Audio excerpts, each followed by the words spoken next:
Hello guys and welcome back to Tech Studio channel. Today we are going to be learning how to disable Facebook account. Here is a general guide for disable Facebook account. First of all, open the Facebook app.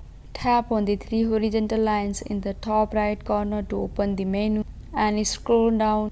You can see here setting and privacy. Tap on it and tap on setting. In setting and privacy you can see here account center. Tap on it.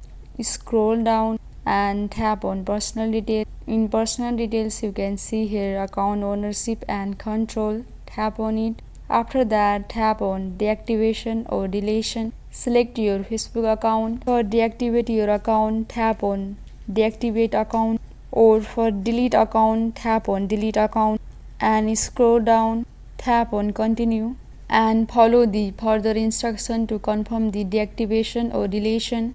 You may be asked to enter your password for confirmation. That's it guys. I hope this video was helpful for you. Please like and subscribe the channel and also don't forget to press the bell icon. Thank you.